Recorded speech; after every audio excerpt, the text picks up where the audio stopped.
guys, we're on part 3. We did our introduction. We created our carbon dioxide gas. And now we are ready for the dangerous part of the experiment. So let's review before we get into the difficult stuff or the fun stuff that you will need your family and your parents' permission and them to watch you do it. Let's get going.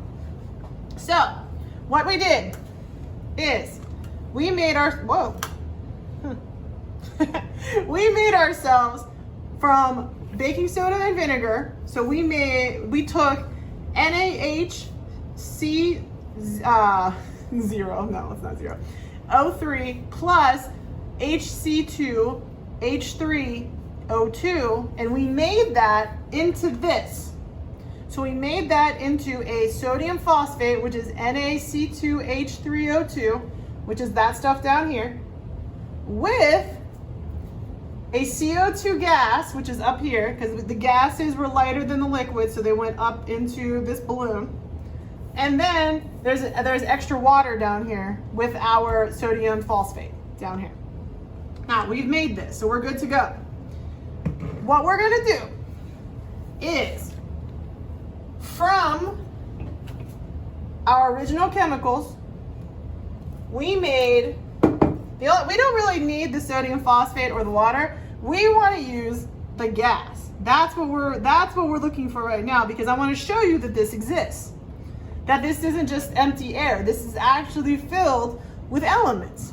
Okay, so what we're going to do is we're going to take a candle. On that candle, we are going to light it. But you guys, I didn't get any complaints about you guys cooking sugar and cooking last week, so I'm going to be very, very, very trusting, and I'm going to trust you to tell your parents what you're doing, ask for their permission, and then make sure to take the time that there's an adult with you to do this experiment. It's not a long experiment, it's actually very short. Just tell them it's literally 2 minutes long. So once you've made your balloon, now you have your candle. So you're going to use a stick lighter and you're going to light the candle. Okay, so my candle is lit. What I need to do is I need to take the balloon, the gas in the balloon. With the CO2 is heavier than the regular air around us. So it will go towards the floor. So what I'm going to do is I don't think I can untie the balloon. Can I untie the balloon? You can go ahead with your balloon and you literally could just like put a little pinprick in it and call it a day. I'm going to try to untie the balloon because I'm extra. Okay, so, there we go. Now what I'm going to do to show you that this stuff is like, this stuff in here is very, very special stuff. It's actually CO2 right here. Is that I'm going to put out this candle using this gas.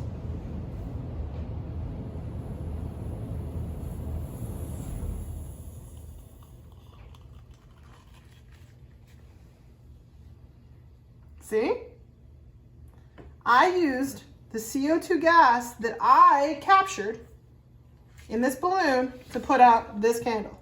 It wasn't magic. It was the actual gas, because CO2 is what's inside fire extinguishers, or it's something that's inside some fire extinguishers. And so when I put the gas into the candle, it extinguished the flame, because there's what's called a fire triangle. So we'll put it in here, right? There's what's called a fire triangle, and you need to have fuel, you need to have air, and you need to have an ignition source. Ignition. Okay, if you take out one of those things, no fire. So what I did here is it was already burning, so the ignition was there. The fuel, the little wick, that was there. I took off the oxygen that it needed by smothering it with the carbon gas. So I'm gonna try that one more time, because I still have my other balloon, because just in case you didn't believe me. So it's the same thing with the gas in your breath. When you breathe in, you breathe in oxygen. you breathe out carbon. So what I'm going to, and carbon gas. So what I'm going to do is that I'm going to give it more air. See, when I give it more air, what happens? Nothing. Look, more air. Nothing happens. Nothing. That's why I made the paper funnel. Nothing happens.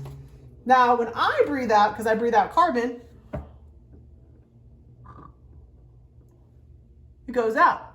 And I barely was like, now if I light that one more time, eventually my fire alarm's gonna go off, or my smoke detector's gonna go off. Okay, so I got the candle again. So I'm gonna try to put this candle out, and I'm gonna pull the camera closer so you guys can see it. Okay, so give me 1 second. I'm gonna take this balloon off this.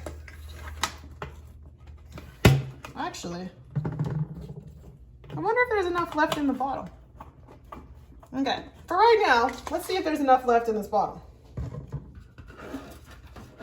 Well, we can do that later, because I know this works.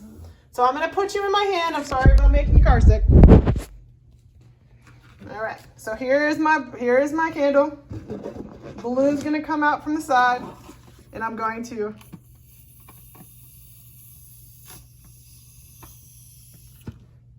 put it out.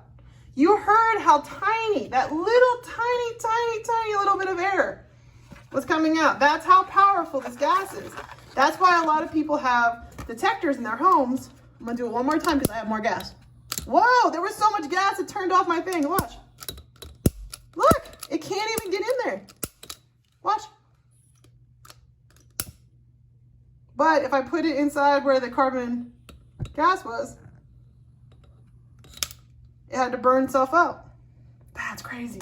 Okay, let's try it one more time because that's cool. Okay. So, coming from the side, so you guys can see it, I just stepped out of my sandal. Here comes the balloon.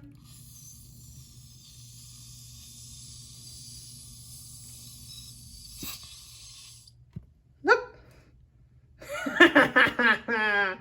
That's crazy.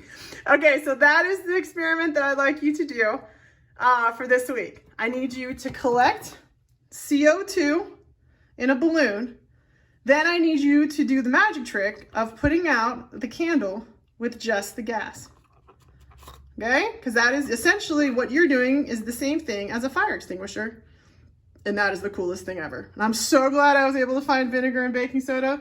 That was kicking. All right. You guys have a good one. I will talk to you later. Good job. Hope you have fun doing this experiment and make sure that you tell your family.